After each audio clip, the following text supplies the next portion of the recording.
ಪ್ರಚಲಿತ ಈ ಕಾರ್ಯಕ್ರಮದ ಪ್ರಾಯೋಜಕರು ರೋಹನ್ ಕಾರ್ಪೊರೇಷನ್, ಸಹ ಪ್ರಾಯೋಜಕರು father Muller's charitable trust, SDM college Ujire, VK furniture and electronics.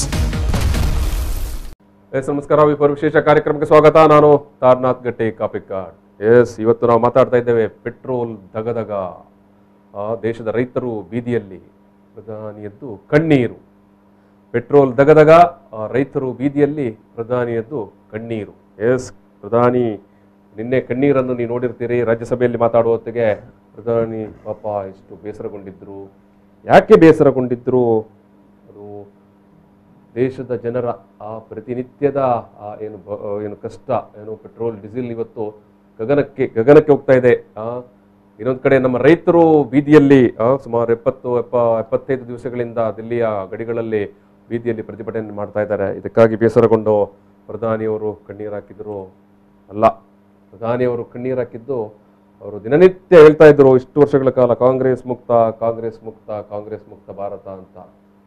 ಕಾಂಗ್ರೆಸ್ನ ಸಂಸದರೊಬ್ಬರು ರಾಜ್ಯಸಭೆಯಿಂದ ನಿವೃತ್ತರಾಗುವ ಸಂದರ್ಭದಲ್ಲಿ ಪ್ರಧಾನಿಯವರಿಗೆ ಭಾರಿ ಬೇಸರ ಆಯಿತು. ರೈತರಿಗಿಂತ ಜಾಸ್ತಿ ಪೆಟ್ರೋಲ್ ಡೀಸೆಲ್ ಭಾವನೆಯಿಂದ ಏನು ದಿನನಿತ್ಯ ಆಳ್ತಾ ಇರುವಂಥ ನಾಗರಿಕರಿಗಿಂತ ಜಾಸ್ತಿ ಅವರಿಗೆ ಆಜಾದ್ ಅವರನ್ನು ಬೀಳ್ಕೊಡುವಾಗ ತುಂಬ ಬೇಸರ ಆಯಿತು. ಈ ಬಗ್ಗೆ ನಾವು ಇವತ್ತು ಮಾತಾಡ್ತೇವೆ. ಈ ಸಂದರ್ಭದಲ್ಲಿ ನಿಮ್ಮ ಜೊತೆಗೆ 3 ಮಂದಿ ಮುಖಂಡರಿದ್ದಾರೆ. ರವಿಕಿರಣ್ ಪುಣಚ ಅವರು, ಅಶ್ರಫ್ ಕೆ ಸಿ ರೋಡ್ ಅವರು, ಆಮೇಲೆ ಓಸ್ವಾಲ್ಡ್ ಪ್ರಕಾಶ್ ಫರ್ನಾಂಡಿಸ್ ಅವರು. ನಾನು 3 ಮಂದಿಯನ್ನು ಕೂಡ ಪ್ರೀತಿಯಿಂದ ಈ ಕಾರ್ಯಕ್ರಮಕ್ಕೆ ಸ್ವಾಗತ ಮಾಡ್ತೇನೆ. ಇದು ರವಿಕಿರಣ್ ಪುಣಚ ಅವರು ಕರ್ನಾಟಕ ರಾಜ್ಯ ರೈತ ಸಂಘದ ರಾಜ್ಯ ಕಾರ್ಯದರ್ಶಿಗಳು. ಜೊತೆಗೆ ಅಶ್ರಫ್ ಕೆ ಸಿ ರೋಡ್ ಇವರು DYFI ಸಂಘಟನೆಯ ಉಳ್ಳಾಳ ವಲಯ ಸಮಿತಿಯ ಅಧ್ಯಕ್ಷರು. ಜೊತೆಗೆ ಓಸ್ವಾಲ್ಡ್ ಪ್ರಕಾಶ್ ಫರ್ನಾಂಡಿಸ್ ಅವರು ಕರ್ನಾಟಕ ರಾಜ್ಯ ರೈತ ಸಂಘದ ದಕ್ಷಿಣ ಕನ್ನಡ ಜಿಲ್ಲಾ ಘಟಕದ ಅಧ್ಯಕ್ಷರು. ವೀಕ್ಷಕರೇ, ನಾನು ಈಗಾಗಲೇ ಹೇಳಿದ್ದೇನೆ, ಪೆಟ್ರೋಲ್ ದಗದಗ, ರೈತರು ಬೀದಿಯಲ್ಲಿ, ಪ್ರಧಾನಿಯದ್ದು ಕಣ್ಣೀರು. ಇಲ್ಲಿ 2-3 ಪ್ರಶ್ನೆ ಬರುತ್ತೆ. ಆಯ್ತು, ಪ್ರಧಾನಿಯವರು ಇಷ್ಟು ಸಮಯ ಏನು ಭಾರಿ ಸ್ಟಬರ್ನ್ ಮನುಷ್ಯ, ಇಷ್ಟು ಸಾಫ್ಟ್ ಆಗಿ ಕಣ್ಣೀರು ಹಾಕಿದ್ರಲ್ಲ, ಇನ್ನು ಈ BJP ಜನರೆಲ್ಲ, BJP ಕಾರ್ಯಕರ್ತರು ಯಾರಿಗೆ ಉತ್ತರ ಕೊಡ್ಬೋದು ಅಂತ. ಕಾಂಗ್ರೆಸ್ ಮುಕ್ತ ಮಾಡ್ತೇವೆ ಅಂತ ಹೇಳ್ತಾ ಇದ್ದವರು ಒಬ್ಬ ಕಾಂಗ್ರೆಸ್ ರಾಜ್ಯಸಭಾ ಸದಸ್ಯರು ನಿವೃತ್ತರಾಗುವಾಗ ಇಷ್ಟು ಬೇಸರ, ಅಯ್ಯೋ ಕಣ್ಣೀರು. ಇದು ರಾಜ್ಯಕ್ಕೆ ಬೇರೆ ವಿಷಯಗಳು. ಭಾವನಾತ್ಮಕವಾಗಿ ಅವರಿಗೆ ಬೇಸರ ಆಗಿರಬಹುದು. ತನ್ನ ಒಬ್ಬ ಸಹೋದ್ಯೋಗಿ, ತನ್ನ ಒಬ್ಬ ಪಾರ್ಲಿಮೆಂಟೇರಿಯನ್ ನಿವೃತ್ತರಾಗುವ ಸಂದರ್ಭದಲ್ಲಿ ಕಣ್ಣೀರು ಬರ್ಬೋದು, ಸಾಮಾನ್ಯವಾಗಿ, ಸಹಜವಾಗಿ. ಯಾಕಂದರೆ ಆಜಾದ್ ಅವರು ಕೂಡ, ಇದು ರವಿಕಿರಣ್ ಅವರೇ, ಇದು ಓಸ್ವಾಲ್ಡ್ ಅವರೇ, ಇದು ಅಶ್ರಫ್ ಅವರೇ, ಸುದೀರ್ಘ ಕಾಲ ಪಾರ್ಲಿಮೆಂಟಲ್ಲಿ ಇದ್ದವರು, ರಾಜ್ಯಸಭೆನೋ ಪಾರ್ಲಿಮೆಂಟ್ ಮೆಂಬರು ಆಗಿದ್ದವರು, ಹಿರಿಯ ರಾಜಕಾರಣಿ. ಸ್ವಾಭಾವಿಕವಾಗಿ ಕಣ್ಣೀರು ಬಂದಿರಬಹುದು. ಅದರಲ್ಲೇನೋ ನಾವು ಅದನ್ನೇನು ಮೊಸಳೆ ಕಣ್ಣೀರು ಅಂತ ಇವತ್ತು ಸಾಕಷ್ಟು ಪತ್ರಿಕೆಗಳು, ಸಾಮಾಜಿಕ ಜಾಲತಾಣಗಳು ಹೇಳ್ತಾ ಉಂಟು. ಮೊಸಳೆ ಕಣ್ಣೀರು, ಪ್ರಧಾನಿಯವರದ್ದು ಮೊಸಳೆ ಕಣ್ಣೀರು ಅಂತ. ನಾವೇನಾಗಿ ಹೇಳ್ಬೇಕಾಗಿಲ್ಲ, ಉಲ್ಲೇಖ ಮಾಡೋದೆಲ್ಲ ಸಹಜವಾಗಿ. ಆಜಾದ್ ಅವರು ರಾಜ್ಯಸಭೆಯಿಂದ ರಿಟೈರ್ಡ್ ಆದಾಗ ಪ್ರಧಾನಿಗಳಿಗೆ ಬೇಸರ ಆಗಿರಬಹುದು. ಆಯ್ತಪ್ಪ. ಆದರೆ ಈ ದೇಶದಲ್ಲಿ ಜನ ಪ್ರತಿನಿತ್ಯವೂ ಪ್ರತಿ ಕ್ಷಣವೂ ಎದುರಿಸ್ತಾ ಇದ್ದ ಸಮಸ್ಯೆ ಇದ್ದಾವೆ ಅಲ್ವಾ? ಪೆಟ್ರೋಲ್ ರೇಟ್ ದಿನಕ್ಕೆ ಆಲ್ಮೋಸ್ಟ್ ನಾವು 100 ರೂಪಾಯಿಗೆ ಹತ್ತಿರ ಬಂದು ನಿಲ್ತಾ ಇದ್ದೇವೆ.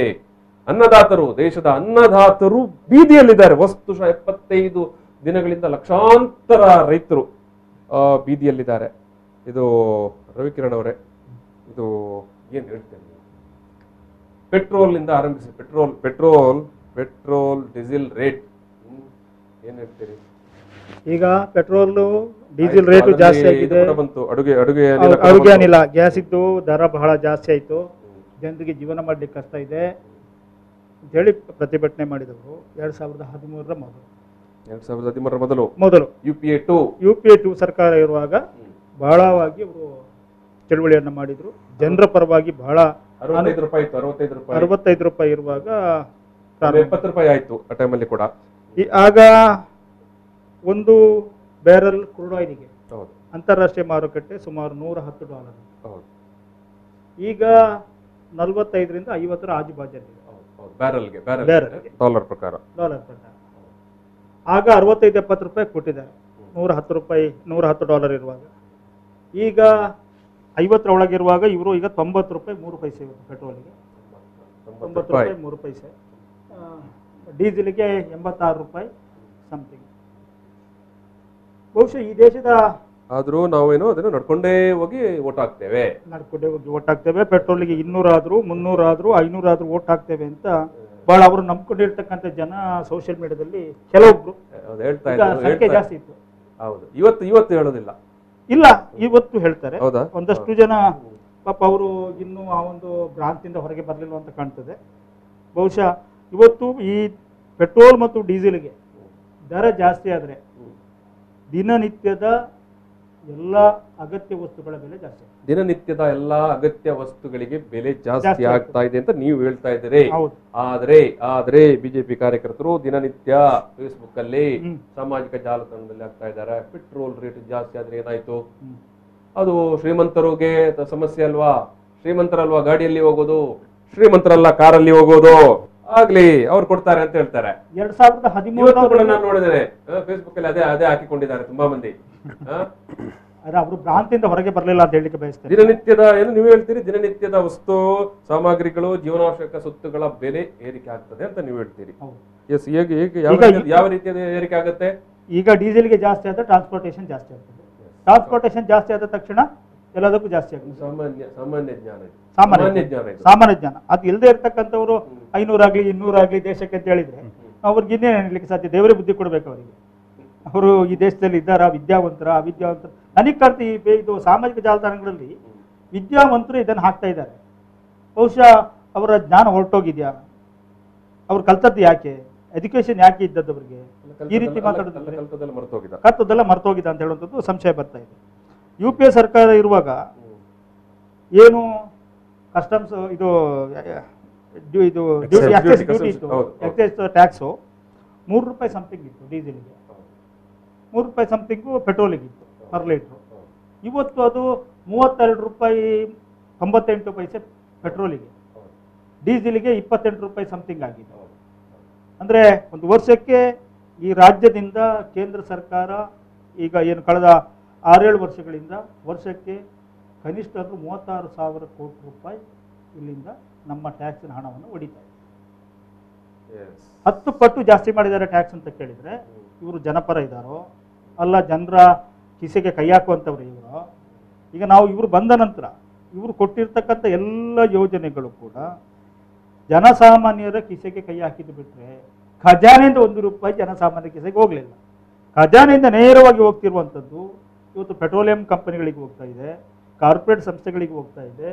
ಬೇರೆ ಬೇರೆ ಯೋಜನೆಗಳು, ಫಸಲ್ ಬಿಮಾ ಇರ್ಬೋದು, ಹವಾಮಾನ ಆಧಾರಿತ ಬೆಳೆ ವಿಮೆ ಇರ್ಬೋದು, ಎಲ್ಲವೂ ಕೂಡ ಕಾರ್ಪೊರೇಟ್ ಸಂಸ್ಥೆಯರ ಕಿಸೆ ತುಂಬಿಸ್ಲಿಕ್ಕೆ ಜನಸಾಮಾನ್ಯರ ಕಿಸೆಯಿಂದ ತೆಗಿತಾ ಇದ್ದಾರೆ ಅಂತ ಹೇಳುವಂಥದ್ದು ಸ್ಪಷ್ಟ ಆಗ್ತಾ ಇದೆ. ಎಸ್ ಎಸ್ ಎಸ್ ಇದು ಅಶ್ರಫ್ ಅವರೇ, ಪೆಟ್ರೋಲ್ ಡೀಸೆಲ್ ಆಮೇಲೆ ಅಡುಗೆ ಅನಿಲ ದರ ಗಗನಕ್ಕೆ ಏರ್ತಾ ಉಂಟು, ಯಾರು ಮಾತಾಡ್ತಾ ಇಲ್ಲ ಅಂತ ಹೇಳ್ತಾರೆ. ಮಾತನಾಡಿದ್ರೂ ಸರ್ಕಾರ ಕೇಳ್ತಾ ಇಲ್ಲ. ಸರ್ಕಾರ ಒಂದು ಬಂಡ ಸರ್ಕಾರ ಅಂತಾರಲ್ಲ ಇವರೆಲ್ಲ. ಅದೇ ನೆನ್ನೆ ಹೇಳಿದ್ರಲ್ಲ ಎಂಥದ್ದು ಆಂದೋಲನ್ ಜೀವಿ ಅಂತ ಒಂದು ಬಿರುದೇ ಕೊಟ್ಬಿಟ್ರು ಪ್ರಧಾನಿಗಳು. ಈ ದೇಶ ಆಂದೋಲನದ ಮೂಲಕ ಸ್ವಾತಂತ್ರ್ಯ ಪಡ್ಕೊಂಡಂತ ದೇಶ, ಮಾದರಿಯಾಗಿ ತೋರಿಸ್ಕೊಟ್ಟಂತವ್ರು ಈ ದೇಶದ ಏನು ನಾವು ಮಹಾತ್ಮ ಗಾಂಧೀಜಿಯನ್ನ ಮಹಾತ್ಮರು ರಾಷ್ಟ್ರಪಿತ ಹೋರಾಟ ಹೇಗಿರ್ಬೇಕು ಅಂತ ತೋರಿಸ್ಕೊಟ್ಟಂತವ್ರು. ಅವ್ರನ್ನ ಸೇರ್ಕೊಂಡು ಇವರು ಆಡ್ಕೊಂಡಂಗಾಯ್ತು ಆಂದೋಲನ್ ಜೀವಿಗಳು ಅಂತ. ಇಂತಹ ಒಂದು ಸರ್ಕಾರ ಇವತ್ತು ನಮ್ಮ ಕಣ್ಣು ಮುಂದೆ ಇದೆ. ಹಾಗಾಗಿ ಅದರ ಅನುಯಾಯಿಗಳು ಅದೇ ರೀತಿ ಇದ್ದಾರೆ. ನೀವು ಹೇಳಿದಾಗೆ ಏನು ನೇರವಾಗಿ ಡೀಸೆಲ್ ಪೆಟ್ರೋಲ್ನ ಬೆಲೆ ಕೃಷಿ ಕ್ಷೇತ್ರದ ಮೇಲೆ ಪರಿಣಾಮ ಬೀರುತ್ತೆ. ಆಹಾರ ಉತ್ಪನ್ನಗಳಿಗೆ ಇವತ್ತು ಯಂತ್ರಗಳನ್ನ ಬಳಸೇ ಜಾಸ್ತಿ ಇದು ಕೃಷಿ ಉತ್ಪನ್ನಗಳನ್ನ ಬೆಳೀತಾ ಇರುವಂತದ್ದು. ಸಾಗಾಣಿಕೆಯೂ ಅಷ್ಟೇ ಪೆಟ್ರೋಲ್ ಡೀಸೆಲ್ ಮೂಲಕವನ್ನೇ ಅವಲಂಬಿಸಿರುವಂತದ್ದು. ಎಲ್ಲದರ ಮೇಲೂ ಪರಿಣಾಮ ಬೀರುತ್ತೆ. ಇವರು ಅದನ್ನ ಹೇಳಿದ್ರೆ ಬೇರೆನೇ ರೀತಿ ಮಾತಾಡ್ತಾರೆ. ನೀವು 5 ಲಕ್ಷಕ್ಕೆ ತೆಗೆದುಕೊಂಡು ಮನೆ ಈಗ 20 ಲಕ್ಷ ಆಗಿಲ್ವಾ? ಅದ್ರ ಬಗ್ಗೆ ನಿಮಗೆ ಯಾಕೆ ಚಿಂತೆ ಇಲ್ಲ? ಪೆಟ್ರೋಲ್ ಬೆಲೆ ಜಾಸ್ತಿ ಆದ್ರೆ ಮಾತ್ರ ಮನೆಗಳ ಬೆಲೆನೂ ಕಡಿಮೆ ಆಗಬೇಕು ಅಂತ ನಾವು ಬಯಸುವಂಥವ್ರು. 5 ಲಕ್ಷದ ಮನೆ 5 ಲಕ್ಷನೇ ಇರಬೇಕು, ಬಡವರಿಗೆ ಸಿಗಬೇಕು ಮನೆ. ಕೈಗೆಟಕಲಾರದ ಎಡಕ್ಕೆ ಮನೆ ಹೋದ ತಕ್ಷಣ ಅದು ಹೆಮ್ಮೆ ಪಡುವಂಥ ವಿಷಯ ಅಲ್ಲ. 20 ಲಕ್ಷ 30 ಲಕ್ಷಕ್ಕೆ 5 ವರ್ಷದ ಮುಂಚೆ 5 ಲಕ್ಷಕ್ಕೆ ಖರೀದಿಸಿದ ಮನೆ ಇವತ್ತು 20 ಲಕ್ಷ ಆಗಿದ್ದು ಸಂತೋಷದ ವಿಷಯ ಅಲ್ಲ. ಅದು ಬಿಲ್ಡರ್ಗಳಿಗೆ ಸಂತೋಷ ಆಗ್ಬೋದು. ಇವರಿಗೆ ಈ ಭಕ್ತರುಗಳಿಗೆ ಇದೆಯಲ್ಲ, ಇವರಿಗೆ ತೀರಾ ಈ ಹಿಂದೆ ನಾವು ವಿದ್ಯಾವಂತಿಕೆಯಲ್ಲಿ ಸ್ವಲ್ಪ ಹಿಂದೆ ಇದ್ವು, ಜನಪರ ಕಾಳಜಿಯ ಜನ ಜಾಸ್ತಿ ಇದ್ರು. ಇವತ್ತು ವಿದ್ಯಾವಂತರಾಗಿದ್ದಾರೆ ಜನ, ಆದರೆ ಜನಪರ ಕಾಳಜಿಯ ಕೊರತೆ ಇದೆ. ಪಕ್ಷ ಪ್ರೇಮಕ್ಕಾಗಿ ವ್ಯಕ್ತಿ ಪ್ರೇಮಕ್ಕಾಗಿ ದೇಶವನ್ನ ದ್ವೇಷಿಸುವಂತ ಮಟ್ಟದಲ್ಲಿ ಬೆಳೆದಿದ್ದಾರೆ ಇವರು. ಜನಪರ ಕಾಳಜಿ ನೋಡಿ, ರಾಷ್ಟ್ರ ಪ್ರೇಮ ಅಂದ್ರೆ ನಾನು ಹೇಳ್ತೇನೆ ಈಗ ಜನಪರ ಕಾಳಜಿ ಎಲ್ಲರಿಗೆ ಇರಬೇಕಾಗಿ ಏನೂ ಅಲ್ಲ. ಆದರೆ ಮಿನಿಮಮ್ ಕಾಮನ್ ಸೆನ್ಸ್ ಅನ್ನೋದೊಂದು ಕಾಮನ್ ಸೆನ್ಸ್ ಬೇಕಲ್ಲ. ಈಗ ಆಡಳಿತ ಮಾಡುವವರಿಗೆ ವಿದ್ಯಾವಂತರಲ್ಲ ಬಿಡಿ, ಅದೊಂದು ಲೆಕ್ಕ ಬೇರೆ. ಆದ್ರೂ ಒಂದು ಕನಿಷ್ಠ ಒಂದು ಜನಪರವಾದ ನಿಲುವುಗಳಾದ್ರೂ ಬೇಕಲ್ಲ. ದೊಡ್ಡ ಮಟ್ಟದ ವಿದ್ಯಾಭ್ಯಾಸ ಇಲ್ದಿದ್ರು ಒಂದು ಜನಪರವಾಗಿ ಚಿಂತಿಸ್ಲಿಕ್ಕೆ ಹೆಚ್ಚಿನ ವಿದ್ಯಾಭ್ಯಾಸ ಬೇಡ. ಅದು ಇಲ್ದಿದ್ದೆ ಈ ರೀತಿ ಅವಸ್ಥೆ ಆಗೋದು. ರೈತರು ಬೀದಿಯಲ್ಲಿದ್ದಾರೆ, ಈ ಕಡೆ ಡೀಸೆಲ್ ಬೆಲೆ, ಪೆಟ್ರೋಲ್ ಬೆಲೆ, ಗ್ಯಾಸ್ ಬೆಲೆ ಏರಿಕೆ ಆಗ್ತಿದೆ. ಅದು ಗ್ಯಾಸ್ ಅಲ್ಲಿ ನೋಡಿ, ಮುಂಚೆ ಒಂದು ಗಿಮಿಕ್ ರೀತಿ ದೇಶದ ಹಿತಕ್ಕಾಗಿ ನೀವು ಸಬ್ಸಿಡಿಯನ್ನ ತ್ಯಾಗ ಮಾಡಿ ಅಂದಾಗ, ಓಹೋ ಎಷ್ಟು ಜನ ತ್ಯಾಗ ಮಾಡಿದ್ದೆ ಶ್ರೀಮಂತರುಗಳು, ಕೆಲವು ಜನ ನಾವು ದೇಶಕ್ಕಾಗಿ ಸಬ್ಸಿಡಿ. ನಾವು ಈಗ ಇಲ್ಲಿ ವಿಡಿಯೋದಲ್ಲಿ ನೋಡ್ತಾ ಇರೋದು ನಿನ್ನೆ ದಿನದ ಪ್ರಧಾನಿಗಳು ರಾಜ್ಯಸಭೆಯಲ್ಲಿ ಏನು ನೋಡಿ, ಇದು ಆಜಾದ್ ಅವರು ರಿಟೈರ್ಡ್ ಆಗುವಂತ ಸಂದರ್ಭದಲ್ಲಿ ಮಾತನಾಡ್ತಾ ಇರುವಂತದ್ದು ಭಾರಿ ದುಃಖದಿಂದ, ಭಾರಿ ಭಾವನಾತ್ಮಕವಾಗಿ ಮಾತನಾಡ್ತಾ ಇರುವಂತಹ ದೃಶ್ಯಾವಳಿಗಳು. ಎಸ್ ಇದು ಅಶೋಕ್ ಅವರೇ, ಮುಂದುವರಿಸಿ. ರಾಷ್ಟ್ರ ಪ್ರೇಮ ಅನ್ನೋದು ಕೇವಲ ಒಂದು ವ್ಯಕ್ತಿಯ ಪ್ರೇಮ, ಒಂದು ಪಕ್ಷದ ಪ್ರೇಮವನ್ನ ರಾಷ್ಟ್ರ ಪ್ರೇಮ ಅನ್ಲಿಕ್ಕೆ ಆಗೋದಿಲ್ಲ. ರಾಷ್ಟ್ರಧ್ವಜಕ್ಕೆ ಗೌರವ ಕೊಡೋದನ್ನೇ ಕೇವಲ ರಾಷ್ಟ್ರ ಪ್ರೇಮ ಅನ್ಲಿಕ್ಕೆ ಆಗೋದಿಲ್ಲ. ರಾಷ್ಟ್ರಗೀತೆಗೆ ಗೌರವ ಕೊಡೋದು ಕೇವಲ ರಾಷ್ಟ್ರ ಪ್ರೇಮ ಅಂತ ಹೇಳಲಿಕ್ಕೆ ಆಗೋದಿಲ್ಲ. ಅದರ ಜೊತೆಗೆ ರಾಷ್ಟ್ರದ ವಿರುದ್ಧವಾಗಿ ಯಾರಾದರೂ ವರ್ತನೆ ಮಾಡ್ತಾ ಇದ್ರೆ, ರಾಷ್ಟ್ರದ ಜನರ ಮೇಲೆ ಒಂದು ರೀತಿಯ ದೌರ್ಜನ್ಯವನ್ನ ಮಾಡ್ತಾ ಇದ್ರೆ ಅದನ್ನ ಪ್ರತಿಭಟಿಸಲೇಬೇಕಾಗುತ್ತೆ. ಅದೇ ರಾಷ್ಟ್ರ ಪ್ರೇಮ. ರಾಷ್ಟ್ರ ಚಿಂತನೆಗಳಿಗೆ ವಿರುದ್ಧವಾಗಿ ಯಾರಾದರೂ ನಡೀತಾ ಇದ್ರೆ, ರಾಷ್ಟ್ರ ಹಿತಕ್ಕೆ ಯಾವುದಾದ್ರೂ ಒಂದು ಸರ್ಕಾರ ನಡೀತಾ ಇದ್ರೆ, ಆ ಸರ್ಕಾರದ ವಿರುದ್ಧ ಬೀದಿಗಿಳಿಬೇಕು ಜನ. ಸರ್ಕಾರವನ್ನ ಪ್ರಶ್ನೆ ಮಾಡಬೇಕು. ಜನರ ಹಿತಕ್ಕೆ ಆಯ್ಕೆ ಮಾಡಿದಂತ ಸರ್ಕಾರ ಪ್ರಶ್ನೆ ಮಾಡೋದೇ ಇವತ್ತು ಅಪರಾಧ ಅನ್ನೋ ರೀತಿಯಲ್ಲಿ ನಾವು ನೋಡಿರ್ಬೋದು. ಶೋಭರಾಜ್ ಪವಾರ್ ಮೊನ್ನೆ ಒಂದು ಪೋಸ್ಟ್ ಹಾಕಿದ್ದು, ಪೆಟ್ರೋಲ್ ಡೀಸೆಲ್ ಜಗ ಏನು ಹಾಕಿದ್ದು, ಏನೆಲ್ಲ ಪಟ್ಟ ಕಟ್ಟಿದ್ರು ಅವರಿಗೆ, ರಾಷ್ಟ್ರದ್ರೋಹಿ ಅಂತ ಹಿಡಿದು ಬೆದರಿಕೆಗಳನ್ನ ಒಡ್ಡಿದ್ರು, ನಿಮ್ಮ ಚಲನಚಿತ್ರವನ್ನ ಬಹಿಷ್ಕರಿಸಬೇಕು ಅಂದ್ರು. ಕೊನೆಗೆ ಅವರು ಪೋಸ್ಟ್ ಡಿಲೀಟ್ ಮಾಡಿ ಹೋಗುವಂತ ಪರಿಸ್ಥಿತಿಯನ್ನ ನಿರ್ಮಾಣ ಮಾಡಿದ್ರು ತುಳುನಾಡಿನ ನಟ. ಹಾಗಾದ್ರೆ ಅದನ್ನ ಪ್ರಶ್ನೆ ಮಾಡುವಾಗಿಲ್ವಾ? ಈ ಮಟ್ಟಕ್ಕೆ ಬೆಳೆದಿದ್ದಾರೆ. ಈ ಮಟ್ಟಕ್ಕೆ ಒಂದು ವ್ಯಕ್ತಿ ನಿಷ್ಠೆ, ಪಕ್ಷ ನಿಷ್ಠೆ ಇದೆಯಲ್ಲ, ಇವರನ್ನು ಅಂಧಕಾರಕ್ಕೆ ತಳ್ಳಿದೆ. ಇವರಿಗೆ ಜಾಸ್ತಿ ಆದ್ರೆ ಇವರಿಗೆ ಚಿಂತೆನೇ ಇಲ್ಲ. ಎಲ್ಲ ಕಾಮನ್ ಸೆನ್ಸ್ ಕಳ್ಕೊಂಡಿದ್ದಾರೆ. ನಾವು ಓದೋಲ್ಡವ್ರು, ನಾನು ನಿಮ್ಮ ಹತ್ರ ಬರ್ತೇನೆ. ಈ ನಡುವೆ ಸಣ್ಣ ಬ್ರೇಕ್ ತಗೊಳ್ತೇವೆ. ಬ್ರೇಕ್ ನಂತರ ಈ ಒಂದು ಮಾತುಕತೆ ಮತ್ತೆ ಮುಂದುವರಿಯುತ್ತದೆ. ಪ್ರಚಲಿತ ಈ ಕಾರ್ಯಕ್ರಮದ ಪ್ರಾಯೋಜಕರು ರೋಹನ್ ಕಾರ್ಪೊರೇಷನ್, ಸಹ ಪ್ರಾಯೋಜಕರು father Muller's charitable trust, SDM college Ujire, VK furniture and electronics. Yes, petrol ದಗದಗ, ರೈತರು ಬೀದಿಯಲ್ಲಿ, ಪ್ರಧಾನಿಯವರದು ಕಣ್ಣೀರು.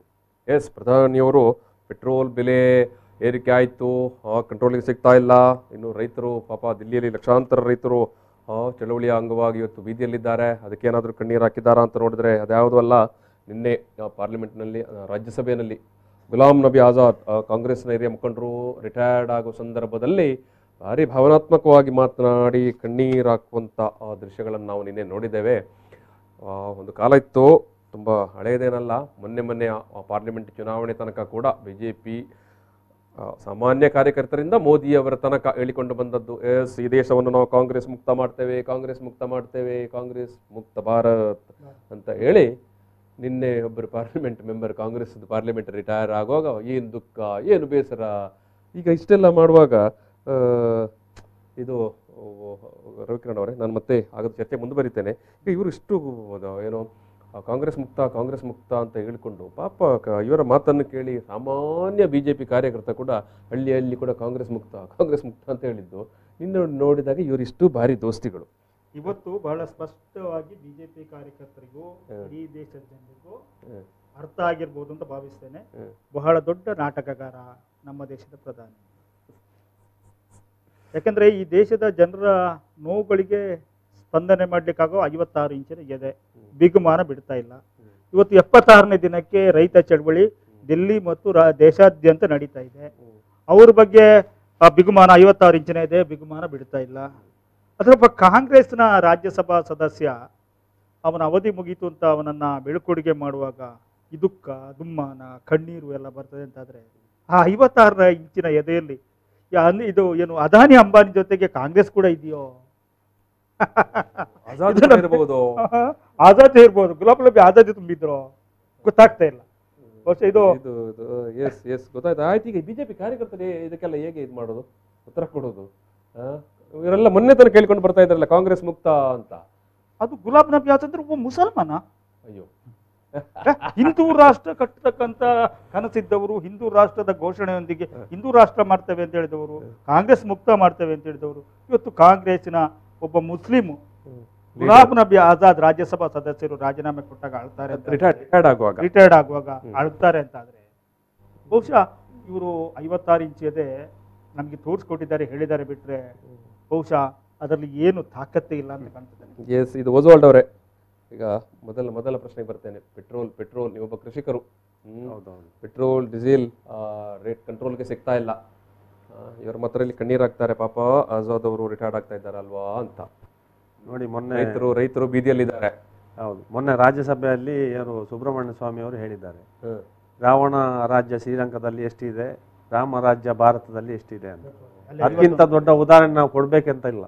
ಪೆಟ್ರೋಲ್ ಹೌದು, ಇವತ್ತು ಅಕ್ಕಪಕ್ಕದಲ್ಲಿರುವ ಅದಕ್ಕಿಂತ ಆರ್ಥಿಕವಾಗಿ ಇವತ್ತು 13 ಬಲಿಷ್ಠ ರಾಷ್ಟ್ರಗಳೆಲ್ಲ, ಪಾಕಿಸ್ತಾನ, ಬಾಂಗ್ಲಾದೇಶ್, ಭೂತಾನ್ ಅಥವಾ ಶ್ರೀಲಂಕಾ, ಇಲ್ಲೆಲ್ಲ ಇವತ್ತು ಪೆಟ್ರೋಲ್ ಅಥವಾ ಡೀಸೆಲ್ ಭಾರತಕ್ಕಿಂತ ತುಂಬಾ ಕಡಿಮೆ ಇದೆ. ಇಲ್ಲಿಂದ ಇಂಪೋರ್ಟ್ ಮಾಡ್ತಾ ಇದ್ದಾರೆ ಅವರು. ಇವತ್ತು ನೋಡಿ, ಇವತ್ತು ಇವರು ಒಂದ್ ಕಡೆ ಹೇಳ್ತಾರೆ 12-13ರಲ್ಲಿ ಈ ಭಕ್ತರು ಇದನ್ನು ಆಲೋಚನೆ ಮಾಡಬೇಕು. ಇವತ್ತು ಸುಮಾರು 700 ರ್ಯಾಲಿಗಳಲ್ಲಿ ಹೇಳಿದ್ದು ಮಾತಿದೆ, पेट्रोल का डीजल का रेट कम करेंगे, महंगाई कम करेंगे, अच्छे दिन लागू करेंगे. मैं आऊँगा तब पहली मीटिंग में, पहली कैबिनेट मीटिंग में मैं किसान का कर्ज माफ करूँगा ಅಂತ ಹೇಳ್ತಾರೆ. ಇವತ್ತು 76 ದಿನದಿಂದ ರೈತರು ದೆಹಲಿಯ 4 ಮುಖ್ಯ ರಸ್ತೆಗಳಲ್ಲಿ ಕೂತ್ಕೊಂಡಿದ್ದಾರೆ. ಅವರಿಗೆ ಏನು ಅವರ ಇದು ತಡೀಲಿಕ್ಕೋಸ್ಕರ ಏನು ಈ ಪ್ರತಿಭಟನೆಯನ್ನು ಏನು ದಮನಿಸೋಸ್ಕರ ಅವರಿಗೆ ಏನು ಹಾನಿ ಹಾಕುದು, ಇದು ಮೊಳೆ ಬೇಲಿ, ನೀರು ನಿಲ್ಲಿಸುವುದು, ವಿದ್ಯುತ್ ನಿಲ್ಲಿಸುವುದು, ರಸ್ತೆಗಳನ್ನು ಕಟ್ ಮಾಡುವುದು. ನೋಡಿ, ಮೊನ್ನೆ ಧ್ವಜಾರೋಹಣ ವಿಷಯದಲ್ಲಿ ಆಗು 9 ರಸ್ತೆಗಳಲ್ಲಿ ಪರ್ಮಿಷನ್ ಪೊಲೀಸರು ಕೊಟ್ಟಿದ್ರು, 7 ರಸ್ತೆಗಳಲ್ಲಿ ಅತ್ಯಂತ ಶಾಂತಿಪೂರ್ವಕವಾಗಿ ರೈತರು ರ್ಯಾಲಿ ಮಾಡಿದ್ದಾರೆ, 2 ರಸ್ತೆಗಳಲ್ಲಿ ಇವರು ಯಾಕೆ ಬ್ಯಾರಿಗೇಡ್ ಹಾಕಿದ್ರು? ಇಷ್ಟು ದೊಡ್ಡ ಒಂದು ಏನು ಬಿಜೆಪಿಯ ಏನು ಬಹಳ ಬುದ್ಧಿವಂತ ಗೃಹ ಸಚಿವ ಏನು ಹೇಳ್ತಾರೆ, ಚಾಣಕ್ಯ ಹೇಳ್ತಾರೆ, ಅವರ ಇದು ಎದೆಗಾರಿಕೆ ಎಲ್ಲಿ ಹೋಯ್ತು? ಅಲ್ಲಿ ಸ್ವಾತಂತ್ರ್ಯ ದಿನ, ಅದು ಗಣರಾಜ್ಯೋತ್ಸವ ದಿನದಂದು ಕೆಂಪುಕೋಟೆಯನ್ನು ಒಂದು ಹದ್ದಿನ ತರ ಅದನ್ನು ರಕ್ಷಣೆ ಮಾಡ್ಬೇಕು, ಹದ್ದಿನ ಕಣ್ಣಿಟ್ಟು ರಕ್ಷಣೆ ಅಂದ್ರೆ ನೀವು ಹೇಳುವಂತದ್ದು ಗಣರಾಜ್ಯ ದಿವಸ ರೈತರ ಪೆರೇಡ್ ನಡೆದದ್ದು ಏನು, ಆ ದಿವಸ ರೈತರು ಮೊದಲೇ ಹೇಳಿದಾಗೆ ನಾವು ಔಟರ್ ರಿಂಗ್ ರೋಡ್ ನಲ್ಲಿ, ದಿಲ್ಲಿಯ ಔಟರ್ ರಿಂಗ್ ರೋಡ್ ನಲ್ಲಿ ನಾವು ಮೆರವಣಿಗೆ ಮಾಡುತ್ತೇವೆ, ಪೆರೇಡ್ ಮಾಡ್ತೇವೆ, ಟ್ರಾಕ್ಟರ್ ರ್ಯಾಲಿ ಮಾಡ್ತೇವೆ ಅಂತ. ಸೊ ಸಣ್ಣ ಒಂದು ಗುಂಪು ದಾರಿತ ಏನು ಉಲ್ಲಂಘಿಸಿ ಕೆಂಪುಕೋಟೆ ಹತ್ತ ಬಂತು, ಅದನ್ನು ತಡಿಲಿಕ್ಕೆ ಯಾಕೆ ಸಾಧ್ಯ ಆಗ್ಲಿಲ್ಲ ಅಂತ. ಎಸ್, ಅದು ಕೂಡ ಪ್ರಶ್ನೆಯಾಗಿ ಉಳಿದಿದೆ. ಅವ್ರು ಯಾರು ಉತ್ತರ ಕೊಡ್ತಾ ಇಲ್ಲ. ಆಯ್ತು, ಆ ದಿವಸ ಧ್ವಜಾರೋಹಣ ಮಾಡಿದವನು ಯಾರು, ದೀಪ್ ಸಿದ್ದು. ಹೌದು, ಮೊನ್ನೆ ಬಂಧಿಸಿದ್ದಾರೆ. ಹೌದು, ನಿನ್ನೆ ಅರೆಸ್ಟ್ ಮಾಡಿದ್ದಾರೆ. ಯಾರು ಈ ದೀಪ್ ಸಿದ್ದು? ಖಂಡಿತ ಬಿಜೆಪಿ ಕಾರ್ಯಕರ್ತ ಅಲ್ಲ, ಮುಖಂಡ. ಈಗ ಅವನು ಸನ್ನಿ ದೇವಲ್ ಪಾರ್ಲಿಮೆಂಟ್ ಇಲೆಕ್ಷನ್ ಕಂಟೆಸ್ಟ್ ಮಾಡುವಾಗ ಅವನು ಅಲ್ಲಿ ಏನು ಅವರದ್ದು ಪೋಲಿಂಗ್ ಏಜೆಂಟ್, ಎಲೆಕ್ಷನ್ ಏಜೆಂಟ್, ಒಬ್ಬ ಪಾರ್ಲಿಮೆಂಟ್ ಬಿಜೆಪಿಯಿಂದ ಒಬ್ಬ ಕಂಟೆಸ್ಟ್ ಮಾಡೋ ಸಂದರ್ಭದಲ್ಲಿ ಅವನ ಏನು ಪೋಲಿಂಗ್ ಏಜೆಂಟ್ ಆಗಿ ಒಬ್ಬ ಸಾಮಾನ್ಯ ಕಾರ್ಯಕರ್ತನನ್ನು ನೇಮಿಸ್ತಾರ. ಅಶೋಕ್ ಅವರೇ, ನೀವೆಲ್ಲ ಚುನಾವಣೆಯನ್ನು ಎದುರಿಸಿದವರು, ಹೇಳಿ. ಮುಖಂಡ ಫೋಟೋಗಳೇ ಇದೆ, ಅಮಿತ್ ಶಾ ಜೊತೆನೂ ಇದೆ, ಸನ್ನಿ ಡಿಯೋಲ್ ಕುಟುಂಬದ ಜೊತೆನೇ ಇದೆ. ಸಾಮಾನ್ಯ ಕಾರ್ಯಕರ್ತರು ದೂರದಿಂದನೇ ನೋಡಿ ಟಾಟಾ ಮಾಡಬೇಕು ಹೊರತು ಮೋದಿ ಅವರ ಜೊತೆಗೆ ಫೋಟೋ, ಮೋದಿ ಅವರ ಜೊತೆ ಇದೆ, ಅಮಿತ್ ಶಾ ಜೊತೆಗೆ ಇದೆ. ಇವತ್ತು ನೋಡಿ ಈ ದೇಶದಲ್ಲಿ ಬಟ್ ಅವನ ಪರವಾಗಿ ಈಗ ಏನು ಮಾತಾಡೋದಿಲ್ಲ. ಅವರ ಯಾವ ಸಾಮಾಜಿಕ ಜಾಲತಾಣಗಳು ದೀಪ್ ಸಿದ್ದು ಬಗ್ಗೆ ಈಗ ಮಾತಾಡೋದಿಲ್ಲ. ದೇಶದ ಬಗ್ಗೆ ಇವರಿಗೆ ಅಭಿಮಾನ ಇಲ್ಲ, ಇವರಿಗೆ ಪಕ್ಷದ ಬಗ್ಗೆ ಅಭಿಮಾನ, ವ್ಯಕ್ತಿಯ ಬಗ್ಗೆ ಅಭಿಮಾನ, ವ್ಯಕ್ತಿ ಪೂಜೆ, ಪಕ್ಷ ಪೂಜೆ.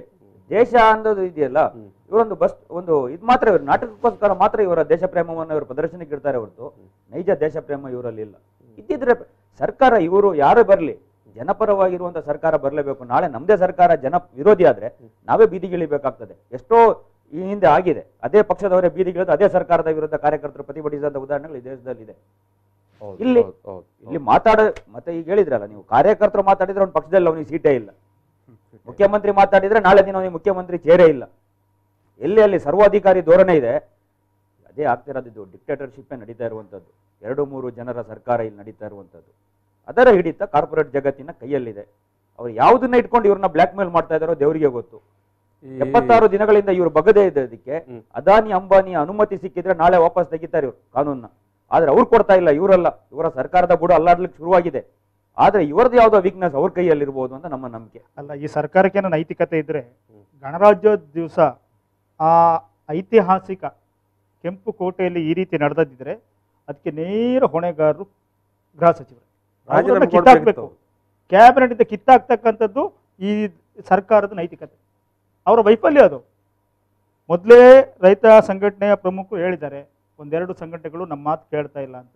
ನಮ್ಗೆ ಹೀಗೆ ಅನುಮಾನ ಬರ್ತಾ ಇದೆ ಅಂತ ಕೇಳಿದರೆ, ಇಡೀ ರೈತ ಚಳುವಳಿಗೆ ಅಪಚ್ಯುತಿ ತರಲಿಕ್ಕೆ, ಅದನ್ನು ಬೇರೆ ರೀತಿ ಬಿಂಬಿಸಲಿಕ್ಕೆ ಬೇಕಾಗಿಯೇ ಇವರು ಅಮಿತ್ ಶಾ ಅವರೇ ಇವರನ್ನು ಚೂ ಬಿಟ್ಟಿದ್ದಾರೆ ಅಂತ ಕೂಡ ಕಾಣ್ತದೆ ನನಗೆ. ಯಾಕೆ ಅಂತ ಕೇಳಿದರೆ, 2 ದಿವಸ ಮೊದಲು ಏನು ಅಟಾರ್ನಿ ಜನರಲ್ಲು ಸುಪ್ರೀಂ ಕೋರ್ಟಿಗೆ ಅಫಿಡವಿಟ್ ಕೊಡ್ತಾರಂತೆ, ರೈತರು ಬಂದು ಕೆಂಪು ಕೋಟೆಯಲ್ಲಿ ಧ್ವಜಾರೋಹಣ ಮಾಡ್ತಾರೆ ಅಂತ. ಎಲ್ಲೂ ಕೂಡ 541 ರೈತ ಸಂಘಟನೆಗಳ ಏನು ಕಿಸಾನ್ ಮೋರ್ಚಾ ಇದೆ, ಇಲ್ಲೂ ಕೂಡ ನಾವು ಧ್ವಜಾರೋಹಣ ಮಾಡ್ತೇವೆ ಕೆಂಪು ಕೋಟೆಗೆ ಅಂತ ಹೇಳಲೇ ಇಲ್ಲ, ರ್ಯಾಲಿ ಮಾಡ್ತೇವೆ ಅಂತ ಹೇಳಿದ್ದಾರೆ. ಏನು ಅಟಾರ್ನಿ ಜನರಿಗೆ ಕನಸು ಬಿದ್ದಿತ್ತಾ ಅಂದ್ರೆ ಇದು ಪ್ರೀ ಪ್ಲಾನ್. ಇಡೀ ರೈತ ಚಳುವಳಿಯನ್ನ ಹತ್ತಿಕ್ಕಲಿಕ್ಕೆ ಇದನ್ನ ಬಳಕೆ ಮಾಡಿಕೊಂಡ್ರು. ನಮ್ಮ ಕನ್ನಡದ ಹಲವಾರು ಮೀಡಿಯಾಗಳಿರ್ಬೋದು, ಈ ದೇಶದ ಹಲವಾರು ಮೀಡಿಯಾಗಳಿರ್ಬೋದು, ಅಲ್ಲಿ ತನಕ ರೈತ ಚಳವಳಿ ಬಗ್ಗೆ ಮಾತಾಡದೇ ಇರ್ತಕ್ಕಂಥವ್ರು ಅವತ್ತು ಏನು ಎಚ್ಚೆತ್ಕೊಂಡ್ರು, ಗಣರಾಜ್ಯೋತ್ಸವದ ಮಧ್ಯಾಹ್ನ ಎಚ್ಚೆತ್ಕೊಂಡ್ರು. 230ಕ್ಕಿಂತಲೂ ಜಾಸ್ತಿ ರೈತರು ಪ್ರಾಣತ್ಯಾಗ ಮಾಡಿದ್ದಾರೆ ಅಲ್ಲಿ ಕೂತ್ಕೊಂಡ ಚಳವಳಿಗಾರರು. ಇವತ್ತು ಅದರ ಬಗ್ಗೆ ಒಂದು ಕಣ್ಣೀರು ಎತ್ತಲಿಲ್ಲ ಈ ದೇಶದ ಪ್ರಧಾನಮಂತ್ರಿ ಅವರು. ಅಂಥವರು ಇವತ್ತು ರಾಜ್ಯಸಭಾ ಸದಸ್ಯರಾದಂಥ ಗುಲಾಂ ನಬಿ ಆಜಾದ್ ಅವರ ಏನು ಬೀಳ್ಕೊಡುಗೆ ಸಂದರ್ಭದಲ್ಲಿ ಏನು ಈ ಥರ ಒಂದು ಇಮೋಷನಲ್ ಆಗಿ ದುಃಖ ಆಗುವುದಂದ್ರೆ ಇದರ ಅರ್ಥ ಏನು ಅಂತ, ಮರ್ಮ ಏನು ಅಂತ ನಮ್ಗೆ ಗೊತ್ತಾಗ್ತಾ ಏನಿಲ್ಲ. ಭಾವನಾತ್ಮಕವಾಗಿ ಕಾರ್ಯಕರ್ತರನ್ನ ಕಟ್ಟಿ ಹಾಕ್ಬೋದೋ ಅಂತ ಲೆಕ್ಕಾಚಾರ ಹಾಕಿದ್ರು. ಭಾವನಾತ್ಮಕವಾಗಿ ಅದ್ರ ಕಟ್ಟಿ ಹಾಕ್ಬೋದು. ಯಾಕಂದ್ರೆ ಮೊನ್ನೆ ನಮ್ಮ ರೈತ ನಾಯಕರು ರಾಕೇಶ್ ಟಿಕಾಯತ್ ಆ ಒಂದು ಸಂದಿಗ್ಧ ಸಂದರ್ಭದಲ್ಲಿ ಅವ್ರ ಜೊತೆಗಿದ್ದಂತ ರೈತರನ್ನ ಸೇಫ್ ಗಾರ್ಡ್ ಮಾಡಬೇಕು ಅಂತೇಳಿ ಅವರು ಮುಕ್ತ ಮನಸ್ಸಿಂದ ಅವರು ಮಾತಾಡಿದ್ರು, ಕಣ್ಣೀರು ಹಾಕಿದ್ರು. ಈ ರೀತಿ ನಾಟಕದ ಕಣ್ಣೀರು ಅಲ್ಲ ಅಂತ ಬಹುಶಃ ಅದನ್ನ ಫಾಲೋ ಮಾಡ್ಲಿಕ್ಕೆ ಬಹುಶಃ ಇವರು ಎಲ್ಲ ಏನು ಹೇಳ್ತಾರೆ. ಇದು ಟಿಕಾಯತ್ ಅವರ ಕಣ್ಣೀರು ಆ ಇಡೀ ಚಳವಳಿಯ ಸ್ವರೂಪವನ್ನೇ ಬದಲಾಯಿಸಿ. ನೀವು ಹೇಳಿದಾಗೆ ಗಣರಾಜ್ಯದ ದಿವಸ ಎಲ್ಲ ಮೀಡಿಯಾಗಳು ರೈತರ ಚಳವಳಿಯ ಏನು ಬಗ್ಗೆ ಅಷ್ಟು ದಿವಸ ಸೈಲೆಂಟ್ ಆಗಿದ್ದಂತ ಮೀಡಿಯಾಗಳೆಲ್ಲ ಎದ್ದು ಕೂತ್ಕೊಂಡಿತ್ತು. ಇಡೀ ದೇಶದಲ್ಲಿ ದಂಗೆ ಮಾಡಿದ್ರು, ದಾಂಧಲೆ ಮಾಡಿದ್ರು ಅಂತ ಅಪಮಾನ ಮಾಡಿದ್ರು. ಸಂಜೆ ಹೊತ್ತಿಗೆಲ್ಲ ರೈತರು ಚಳವಳಿಯಿಂದ ಎಲ್ಲ ಹಿಂದಕ್ಕೆ ಹೋದ್ರು ಅಂತ ಹೇಳಿ ತೋರಿಸ್ಲಿಕ್ಕೆ ಈಗ ನೋಡಿ. ಬಟ್ ನೀವು ಹೇಳಿದಾಗೆ ಟಿಕಾಯತ್ ಅವರ ಒಂದು ಮಾತು ಇಡೀ ದೇಶದಲ್ಲಿ ಚಳವಳಿ ಮತ್ತೆ ಉತ್ತರ ಪ್ರದೇಶ ಇರ್ಬೋದು, ರಾಜಸ್ಥಾನ ಇರ್ಬೋದು, ಹರಿಯಾಣ ಇರ್ಬೋದು, ಜನ ತಂಡೋಪತಂಡವಾಗಿ ಮತ್ತೆ ಏನು ಪ್ರತಿಭಟನೆ ನಡೀತಾ ಇರುವಂತ ಜಾಗಕ್ಕೆ ಬಂದು ಸೇರಿದ್ರು. ಸೊ ಈಗ ಇವರ ಕಣ್ಣೀರಿಂದ ಯಾರು ಇಲ್ಲಿಗೆ ಬಂದು ಹೋಗ್ತಾರೆ, ಸೇರ್ತಾರೆ ಅಂತ ಇವರ ಕಣ್ಣಿಂದ ಕಾಂಗ್ರೆಸ್ನವರೇ ಬಂದು ಬಿಜೆಪಿಗೆ ಸೇರ್ಬೇಕು. ಬೇರೆ ಯಾರು ಬಂದು ಇವ್ರ ಜೊತೆ ಸೇರ್ಲಿಕ್ಕೆ ಇನ್ಯಾರು ಇಲ್ಲ. ಖಂಡಿತ ಈಗಾಗಲೇ ಇದ್ದಾರೆ 60% ಕಾಂಗ್ರೆಸ್ನವರು ಬಿಜೆಪಿಯಲ್ಲಿ ಇದ್ದಾರೆ. ಒರಿಜಿನಲ್ ಮೂಲ ಅಂತ ಬಿಜೆಪಿ ಅವರು ಮೂಲೆ ಗುಂಪಾಗಿದ್ದಾರೆ. ಮೂಲ ಬಿಜೆಪಿಗರು ಇದು ಅವರೇ ಹೇಳ್ತಾರೆ, ಅವರ ಕಾರ್ಯಕರ್ತರೇ ಹೇಳ್ತಾ ಇದ್ದಾರೆ. ಅವರ ಕಾರ್ಯಕರ್ತರಿಗೆ ಬೆಲೆ ಇಲ್ಲ ಅಲ್ಲಿ. ತಾವು ನೋಡಿರ್ಬೋದು, ಹಲವಾರು ಜನ ಇವತ್ತು ಬಿಜೆಪಿ ನಮ್ಮ ಪಕ್ಷದಲ್ಲಿ ಇರುವವರೆಲ್ಲ ವಲಸೆ ಬಂದವರು ಅಂತ ಹೇಳ್ತಾರೆ, ಕಾಂಗ್ರೆಸ್ನಿಂದ JDS ಇಂದ ಅಂತ. ಹಾಗಾದ್ರೆ ಇವರು ಇನ್ನೊಂದು ಕಡೆ ಹೇಳ್ತಾರೆ, ನಮ್ಮ ಯಡಿಯೂರಪ್ಪನವರು ಕೂಡ ಹೇಳ್ತಾರೆ ಇದು ಕಾಂಗ್ರೆಸ್ ಮುಕ್ತ ರಾಜ್ಯ ಮಾಡ್ತೇವೆ ಅಂತ. ಕಾಂಗ್ರೆಸ್ ಮುಕ್ತ ರಾಜ್ಯ ಮಾಡಿದ್ರೆ ಇವರಿಗೆ ಸರ್ಕಾರ ಮಾಡ್ಲಿಕ್ಕೆ ಆಗುತ್ತಾ? ಅಲ್ಲ, ನೀವು ಹೇಳಿದಕ್ಕೆ ನಮ್ಮ ರಾಜ್ಯ ಜೊತೆಗೆ ಇನ್ನೊಂದು ಪಶ್ಚಿಮ ಬಂಗಾಳ, ಮಮತಾ ಬ್ಯಾನರ್ಜಿ ಪಕ್ಷದಿಂದ ಇಬ್ಬರ ಪಕ್ಷಕ್ಕೆ ತಂಡೋಪತಂಡವಾಗಿ ಬರ್ತಾ ಇದ್ದಾರೆ.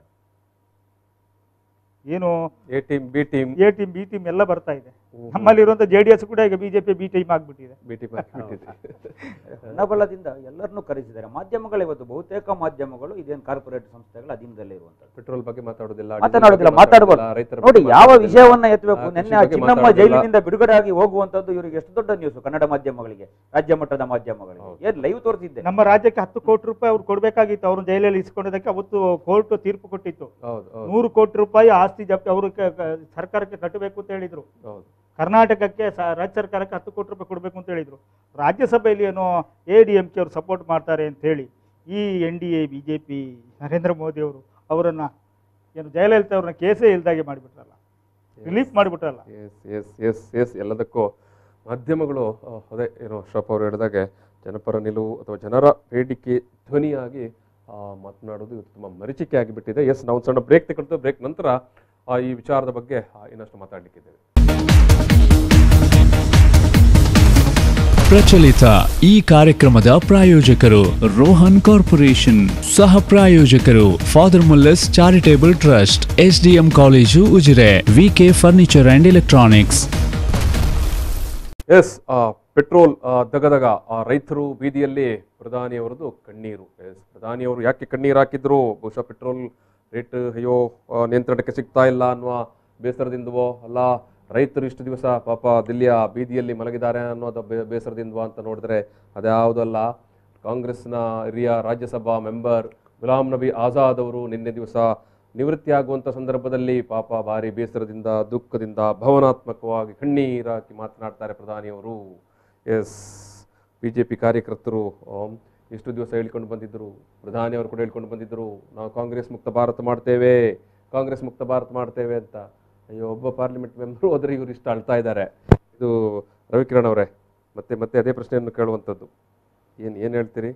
ಇಲ್ಲ, ಈಗ ಈ ದೇಶ ಏನು ಭಾರತ ಸರ್ಕಾರ ಇದೆ, ಆರ್ಥಿಕವಾಗಿ ಬಹಳಷ್ಟು ಎಲ್ಲ ರಾಜ್ಯಗಳಿಂದ ಎಲ್ಲ ಜನರಿಂದ ತೆರಿಗೆ ರೂಪದಲ್ಲಿ ಹಣವನ್ನು ಕಿತ್ತು. ನಮಗೆ ಈಗ ಸ್ಪಷ್ಟ ಆಗಬೇಕಾದಂಥದ್ದು, ಈ ಹಣ ಎಲ್ಲಿಗೋಯ್ತು? ಈ ಹಣ ಎಲ್ಲಿಗೋಯ್ತು? ನಮ್ಮ ರಾಜ್ಯದಿಂದ GST ಮತ್ತು ಪೆಟ್ರೋಲಿಯಮಿಂದ ವರ್ಷಕ್ಕೆ 2.5 ಲಕ್ಷ ಕೋಟಿ ರೂಪಾಯಿಯಷ್ಟು ಕೇಂದ್ರಕ್ಕೆ ಇಲ್ಲಿಂದ ಟ್ಯಾಕ್ಸಿನ ಹಣ ಟ್ಯಾಕ್ಸ್ ರೂಪದಲ್ಲಿ ಹೋಗ್ತಾ ಇದೆ. GST ಪಾಲು 60,000 ಕೋಟಿ ರೂಪಾಯಿ ಅವ್ರು ನಮಗೆ ಕೊಡಬೇಕಾಗಿದೆ.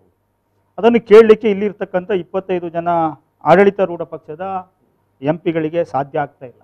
ಅವರೇನೋ ಬೇರೆ ಚಿಲ್ಲರೆ ಏನು ಬೇರೆ ಅವರು ಏನು ಮಾಡಿ ಟ್ವೀಟ್ ಮಾಡಿದ್ರೆ ರೀಟ್ವೀಟ್ ಮಾಡೋದು, ಇನ್ನೊಂದು ಮಾಡುವಂಥ ಕೆಲಸ ಮಾಡ್ತಾರೆ. ಅವ್ರಿಗೇನೋ ಮಾನ ಮರ್ಯಾದೆ, ಗೌರವ ಇದ್ದರೆ ನಮ್ಮ ರಾಜ್ಯದ ಜನರ ತೆರಿಗೆ ಹಣ ನಮ್ಮ ಪಾಲು ಪೂರ್ತಿ ಅಲ್ಲ, 2 ಲಕ್ಷ ತಗೊಂಡು ಬನ್ನಿ ಅಂತ ಹೇಳ್ತಾ ಇಲ್ಲ ನಾನು. 2.5 ಲಕ್ಷ ಕೋಟಿ ಏನು 60,000 ಕೋಟಿ ನಮ್ಮ ಪಾಲಿಗೆ ಬರಬೇಕು, ತರಬೇಕು. ಅದು ಬಿಟ್ಟು ಇವರು ರಾಜ್ಯ ಸರ್ಕಾರ ಕೂಡ 8,500 ಕೋಟಿ ಒಂದು ಸಾರಿ, 12,000 ಕೋಟಿ ಒಂದು ಸಾರಿ ಸಾಲದ ರೂಪದಲ್ಲಿ ತಗೊಂಡು ಬಂದಿದೆ.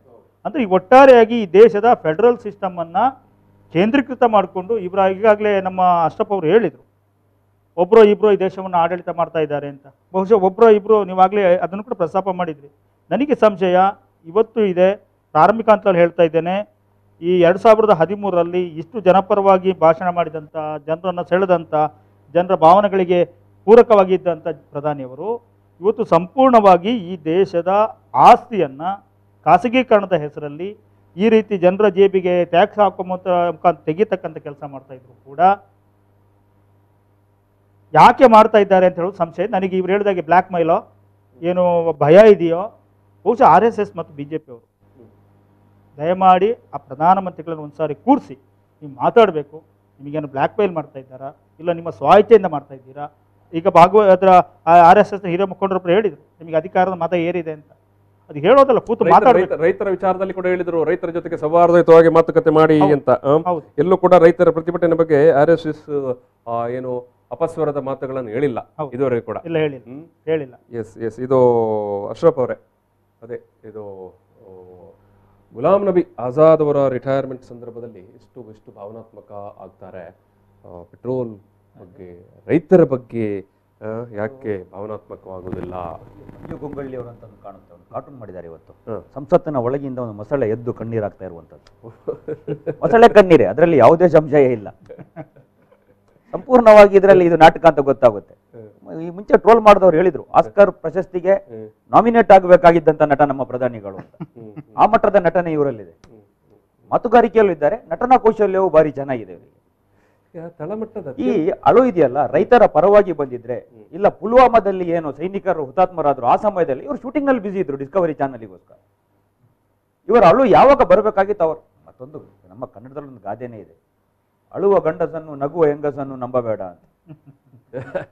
ಮತ್ತು ಒಂದಿದೆ, ವೇದ ಸುಳ್ಳಾದರೂ ಗಾದೆ ಸುಳ್ಳಾಗದು ಅಂತ. ಹಾಗಾಗಿ ಗಾದೆನ ನಾವು ಅಷ್ಟು ಬೇಗ ಸುಳ್ಳು ಅಂತಾನು ಹೇಳೋಕ್ಕಾಗೋದಿಲ್ಲ. ಇವ್ರದೆಲ್ಲ ಇದು ಟೋಟಲ್ ನಾಟಕ.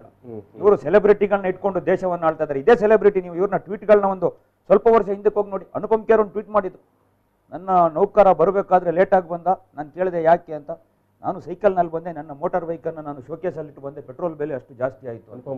ಅಮಿತಾಬ್ ಬಚ್ಚನ್ ಒಂದು ಟ್ವೀಟ್ ಮಾಡಿದ್ರು, ಕಾರನ್ನ ಕ್ಯಾಶ್ ಖರೀದಿಸಿ ಪೆಟ್ರೋಲನ್ನು ಲೋನ್ನಲ್ಲಿ ಖರೀದಿಸಬೇಕಾಗಿದ್ದು ಅಂತ ಸ್ಥಿತಿ ಬಂತು ಅಂತ. ಯಾರು? ಮೋದಿಯ ಸರ್ಕಾರದ ಮುಂಚಿನ ಸರ್ಕಾರದ ಸಮಯದಲ್ಲಿ ಮಾಡಿದಂತ. ಇವತ್ತು ಮೌನವಾಗಿದ್ದಾರೆ. ದುರ್ಜನರ ದುರಾಡಳಿತಕ್ಕೆ ಸಜ್ಜನರ ಮೌನ ಕಾರಣ ಅಂತ. ಅದೇ ಆಗಿದೆ. ಸಜ್ಜನರು ಬೇಕಾದ್ರೂ ಬೀದಿಯಲ್ಲಿದ್ದೀವಿ, ರೈತರೆಲ್ಲ ಬೀದಿಯಲ್ಲಿದ್ದಾರೆ.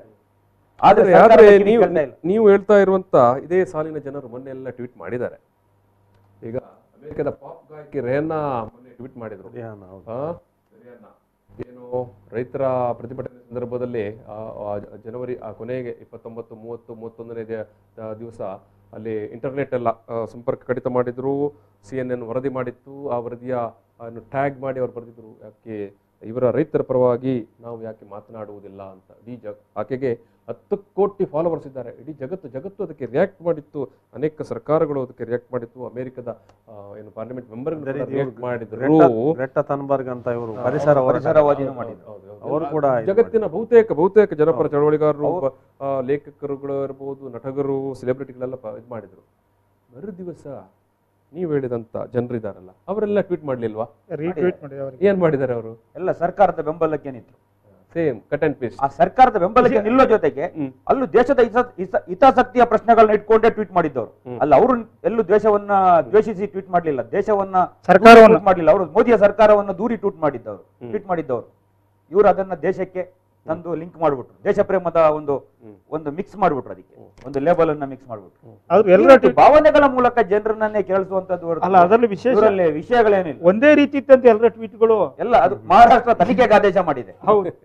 ಬಿಜೆಪಿ ಅದು ಕೊಟ್ಟಿದ್ದನ್ನ ಇವರು ಕಾಪಿ ಅಂಡ್ ಪೇಸ್ಟ್, ಇವರು ಸ್ವಂತ ಬುದ್ಧಿ ಇಲ್ದವರು. ಬಿಜೆಪಿ ಐಟಿ ಸೆಲ್ ಬಂದಿರ್ಬೇಕು. ಈಗ ಎಸ್ ಈ ನಡುವೆ ಏನು ಆಂದೋಲನ ಜೀವಿ ಅಂತ ಕೂಡ ಹೇಳ್ತಾರೆ ಇವರು. ಪ್ರಧಾನಿಗಳು ರೈತರ ಚಳವಳಿಗಾರರನ್ನು ಇನ್ನೊಂದು ಕಡೆ ವಿದೇಶದಿಂದೆಲ್ಲ ನಿಮ್ಮನ್ನು ದಾರಿ ತಪ್ಪಿಸ್ತಾರೆ ಅಂತ.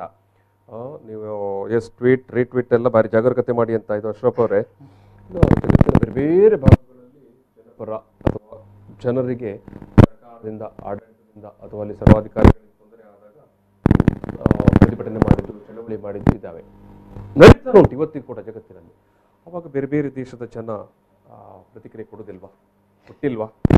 ಈಗ ಅವರು ಇಡೀ ಚಳುವಳಿಯನ್ನ ಅಪಹಾಸ್ಯ ಮಾಡಲಿಕ್ಕೆ ಅಂತ ಆ ಶಬ್ದವನ್ನ ಬಳಕೆ ಮಾಡಿ, ಅದು ಇಡೀ ಪ್ರಪಂಚದಲ್ಲಿ ಇವತ್ತು ನಮ್ಮ ದೇಶದ ಪ್ರಧಾನಿಗಳು ಅಪಹಾಸ್ಯಕ್ಕೀಡಾದರಲ್ಲಂತ ನೋವು ನಮಗಿದೆ.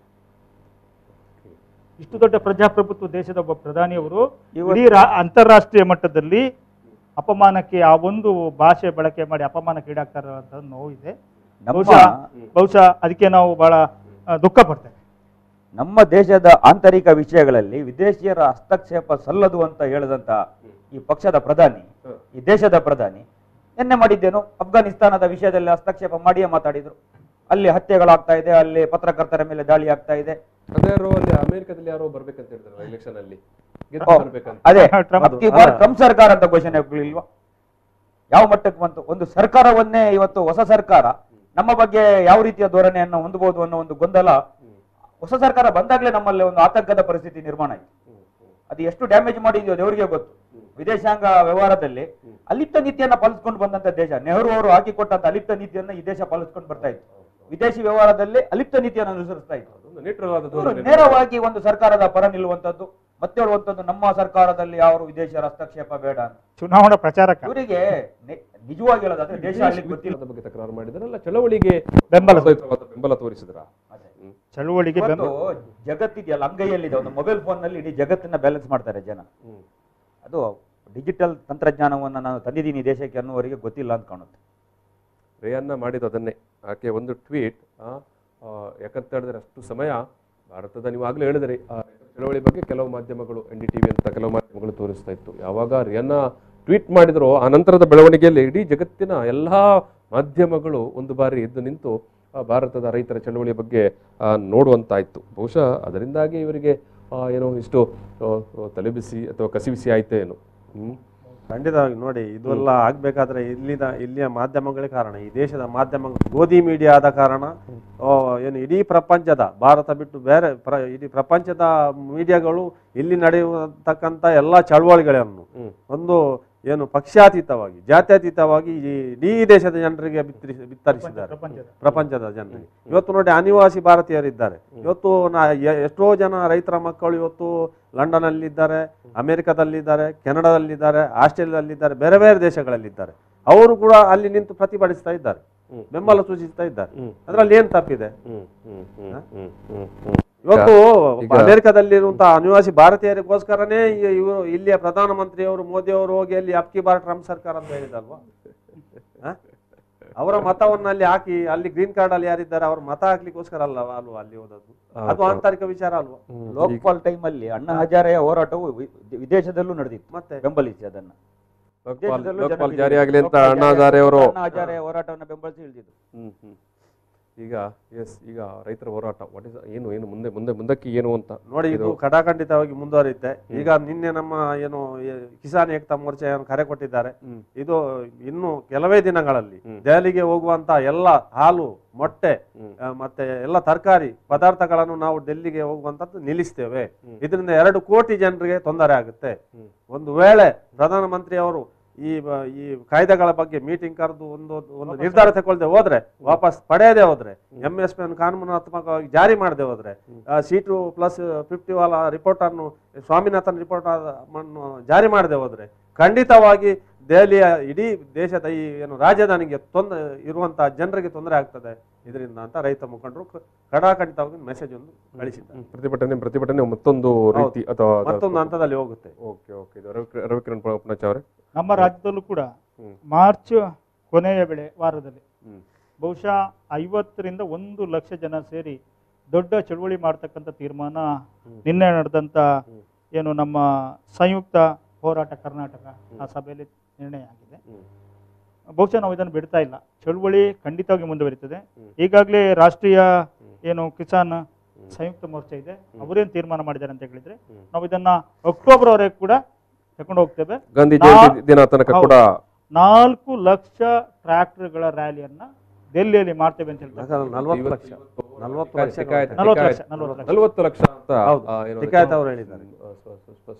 ಸ್ಪಷ್ಟೀಕರಣ ಕೊಟ್ಟಿದ್ದಾರೆ. ಈ ನಡುವೆ ಟ್ವೀಟ್ ಮತ್ತೆ ಸೆಲೆಬ್ರಿಟಿಗಳ ಮಾತುಗಳ ನಡುವೆ ಇವತ್ತಿನ ಬೆಳವಣಿಗೆಯಲ್ಲಿ ನಾವು ನೋಡಿದರೆ ಅತ್ಯಂತ ಹಿರಿಯ ನಟ ನಸೀರುದ್ದೀನ್ ಶಾ ಅವರು ಅನ್ನದಾತರ ಪರವಾಗಿ ನಿಂತು ಮಾತಾಡಿದ್ದಾರೆ. ಅನ್ನದಾತರ ಪರವಾಗಿ ನಿಂತು ನಾನು ಅನ್ನದಾತರ ಪರವಾಗಿರ್ತೇನೆ ಅಂತ. ಇದು ಅಶ್ರಫ್ ಅವರೇ, ಪೆಟ್ರೋಲ್ ಡೀಸೆಲ್ ಇದೇ ರೀತಿ ಆದರೆ ಏನಾಗಬಹುದು, ಏನು ಕತೆ? ಈಗ ನಾವು ಸಂವಾದ ಮುಗಿಸ್ತಾ ಇದ್ದೇವೆ. ಬದುಕಲಿಕ್ಕೆ ಕಷ್ಟ. ರೈತ ಹೋರಾಟ ಈಗ ಅತ್ಯಂತ ಪ್ರಬಲವಾಗಿರುವಂಥದ್ದು ರೈತ ಹೋರಾಟ. ಈ ಹೋರಾಟ ಯಶಸ್ವಿಯಾದರೆ ಈ ಸರ್ಕಾರ ನಿಲ್ಲೋದಿಲ್ಲ, ಅದಂತೂ ಖಂಡಿತ. ಹಳ್ಳಿಗಳಲ್ಲಿ ಜಾಗೃತಿ ಆಗ್ತದೆ. ನಮ್ಮ ರವಿಕಿರಣ್ ಪುಣಚ ಅವರ ನೇತೃತ್ವದಲ್ಲಿ ಇಡೀ ಜಿಲ್ಲೆಯಲ್ಲಿ, ದಕ್ಷಿಣ ಕನ್ನಡ ಜಿಲ್ಲೆಯಲ್ಲಿ 7 ದಿನಗಳ ರೈತ ಜಾಥಾ ನಡೀತು. ಮೊನ್ನೆ ಗಣರಾಜ್ಯೋದ್ಯಮ ರೈತ ಗಣರಾಜ್ಯೋತ್ಸವ ಅಂತ ಮಾಡಿದ್ರು. 2000 ಜನ. ರೈತ ಚಳವಳಿ ಅಷ್ಟೇನು ಪ್ರಬಲವಾಗಿಲ್ಲದೆ ಇರುವಂತಹ ಜಿಲ್ಲೆಯಲ್ಲಿ ಇಲ್ಲಿ ಜನ ಆ ಪ್ರಮಾಣದಲ್ಲಿ ಬಂದು ರೈತ ಗಣರಾಜ್ಯೋತ್ಸವದಲ್ಲಿ ಪಾಲ್ಗೊಂಡು ಅಂದ್ರೆ ಸರ್ಕಾರದ ವಿರುದ್ಧ ಒಂದು ಜನಾಂದೋಲನವನ್ನ ಈ ರೈತ ಚಳವಳಿಯ ಮೂಲಕ ರೂಪುಗೊಳ್ತಾ ಇದೆ. ಖಂಡಿತ ಸರ್ಕಾರ ರೈತ ಚಳವಳಿಯ ಮುಂದೆ ಸರ್ಕಾರಗಳು ಸೋತಿದ್ದೇ ಇತಿಹಾಸದಲ್ಲಿರುವಂತದ್ದು. ಈ ಸರ್ಕಾರನು ಸೋಲುತ್ತೆ. ಸರ್ಕಾರ ರೈತರ ಪರ ನಿಲುವು ತಗೊಂಡ್ರೆ ಅದು ಬಚಾವದು ಉಳಿಬಹುದು ಹೊರತು ಇಲ್ದಿದ್ರೆ ಸರ್ಕಾರ ಬೀಳೋದ್ರಲ್ಲಿ ಯಾವುದೇ ಸಂಶಯ ಇಲ್ಲ. ಮಹಾಪಂಚಾಯತ್ಗಳು ಏನೋ ಉತ್ತರ ಪ್ರದೇಶ ಹರಿಯಾಣದಲ್ಲಿ ನಡೀತಾ ಇರುವಂತ ಬೆಳವಣಿಗೆಯನ್ನು ನಾವು ನೋಡ್ತಾ ಇದ್ರೆ ಸಾವಿರಾರು ಜನ ಬಂದು ಸೇರ್ತಾ ಇದ್ದಾರೆ. 50,000 ಜನ ಒಂದು ಮಹಾಪಂಚಾಯತಿಗೆ ಸೇರ್ತಾರೆ ಅಂತ ಹೇಳಿದ್ರೆ ಬಹುಶಃ ಇದು ಚಳುವಳಿ ವ್ಯಾಪಕ ಆಗ್ತಾ ಇದೆ ಅಂತ ಹೇಳುವಂತ ಸ್ಪಷ್ಟ ಸಂದೇಶ ಇಡೀ ದೇಶಕ್ಕೆ ಹೋಗ್ತದೆ.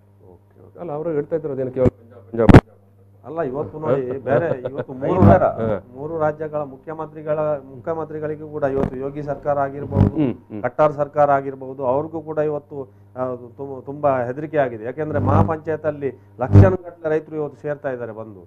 ಇವತ್ತು ಏನು ಜಾಟರು ಮತ್ತೆ ಮುಸ್ಲಿಮರು ಬೇರೆ ಬೇರೆ ಆಗಿದ್ರು ಕೆಲವು ವಿಚಾರದಲ್ಲಿ, ಇವತ್ತು ಒಂದಾಗಿದ್ದಾರೆ ಪುನಃ ಅವರು ರೈತ ಚಳವಳಿ ಅವರು ತೊಡಗಿಸಿಕೊಳ್ಳುವರು. ಹೌದು, ಬದುಕಿನ ಪ್ರಶ್ನೆ ಬರುತ್ತೋ ಅವತ್ತು ಇವರ ಈ ಜಾತಿ ಧರ್ಮದ ಲೇಬಲ್ ನಲ್ಲಿ ಗಲಾಟೆ ಅದೆಲ್ಲ ಹೋಗುತ್ತೆ. ಅದೆಲ್ಲ ಹೊಟ್ಟೆಪಾಡಿನ ಪ್ರಶ್ನೆಯ ಮುಂದೆ ಯಾವ ಧರ್ಮದ ಪ್ರಶ್ನೆಯೂ ದೊಡ್ಡದಾಗೋದಿಲ್ಲ. ಅದೆಲ್ಲ ಹೋಗುತ್ತೆ. ಆ ಮಟ್ಟಕ್ಕೆ ಈ ದೇಶವನ್ನು ಇವರು ತಂದಾಕಿದ್ದಾರೆ. ಬದುಕೋದೇ ಕಷ್ಟ ಅನ್ನೋ ರೀತಿಗೆ ತಂದಾಕಿದ್ದಾರೆ. ಅವರೇ, ಏನೋ ಜಿಲ್ಲೆಯಲ್ಲಿ ಏನಾದರೂ ರೈತರ ಪರವಾದ ಕಾರ್ಯಕ್ರಮಗಳು ಖಂಡಿತವಾಗಿ ನೋಡಿ. ಕೊನೆಯದಾಗಿ ಜಿಲ್ಲೆಯಲ್ಲಿ ನೋಡಿ, ನಾವು ಇಷ್ಟರವರೆಗೆ ಬಹಳ ದೊಡ್ಡ ಮಟ್ಟದ ಹೋರಾಟವನ್ನು ಮಾಡಿದ್ದೇವೆ. ಇದು ಏನು ಅಕ್ಟೋಬರ್ 14ರಿಂದ ಶುರು ಮಾಡಿದ ಹೋರಾಟ ಇವತ್ತು ನಿರಂತರವಾಗಿ ಜೀವಂತವಾಗಿ ಚಳವಳಿಯನ್ನು ಮುಂದುವರಿಸ್ತೇವೆ, ಇನ್ನೂ ಕೂಡ ಮುಂದುವರಿಸ್ತೇವೆ. ನಮ್ಮ ರಾಜ್ಯ ನಾಯಕರು ಏನು ಸೂಚನೆಗಳನ್ನು ಕೊಡ್ತಾರೆ, ರಾಷ್ಟ್ರೀಯ ನಾಯಕರು ಏನು ಸೂಚನೆ ಕೊಡ್ತಾರೆ, ಅದರ ಪರವಾಗಿ ಹಂತವಾಗಿ ಈ ಹೋರಾಟ ರೂಪಿಸಿಕೊಂಡು ಇವತ್ತು ನಾವು ನಾಡ್ದು 13ನೇ ತಾರೀಕಿನ ದಿವಸ ಕೂಡ ಏನು ನಂಜುಂಡಸ್ವಾಮಿ ಅವರ ಕಾರ್ಯಕ್ರಮ ಕೂಡ ಈ ಜಿಲ್ಲೆಯಲ್ಲಿ ಬಹಳಷ್ಟು ಒಂದು ಯಶಸ್ವಿಯಾಗಿ ಮಾಡಲಿಕ್ಕಿದ್ದೇವೆ. ಬೀಚ್ ರೋಡ್ನ ಏನು ರಿಕ್ಷಾ ಭವನದಲ್ಲಿ ನಡೆಯಲಿಕ್ಕಿದೆ 13ನೇ ತಾರೀಕು ಶನಿವಾರ 10:30 ಗಂಟೆಗೆ ಪ್ರಾರಂಭ ಆಗಲಿಕ್ಕಿದೆ ನಂಜುಸ್ವಾಮಿ ಅವರ ಕಾರ್ಯಕ್ರಮ ಕೂಡ. ಅದೇ ರೀತಿ ಬಿಲ್ಗಳ ವಿಚಾರದಲ್ಲಿ ಕೂಡ ಒಂದು ಸಣ್ಣ ಸಂವಾದ ಕಾರ್ಯಕ್ರಮ ಕೂಡ ಇಟ್ಟಿದ್ದೇವೆ, ವಿಚಾರಗೋಷ್ಠಿ ಇಟ್ಟಿದ್ದೇವೆ. ಒಟ್ಟು ಚಳವಳಿ ಅವಂತವಾಗಿರುತ್ತೆ ಖಂಡಿತ ನೀವು ಹೇಳ್ತಾ ಇದ್ರಿ. ಎಸ್ ಎಸ್ ಈ ಸಂವಾದವನ್ನು ಇಲ್ಲಿ ಸಮಾಪನ ಮಾಡ್ತಿದ್ದೇನೆ. ಈ ಸಂದರ್ಭದಲ್ಲಿ ನಮ್ಮ ಜೊತೆಗೆ ಸಂವಾದದಲ್ಲಿ ಭಾಗಿಯಾದಂಥ ಕರ್ನಾಟಕ ರಾಜ್ಯ ರೈತ ಸಂಘದ ರಾಜ್ಯ ಕಾರ್ಯದರ್ಶಿಗಳಾಗಿರುವಂಥ ರವಿಕಿರಣ್ ಪುಣಾಚಾರ್ಯ ಪ್ರೀತಿಯ ಧನ್ಯವಾದಗಳು ಸರ್.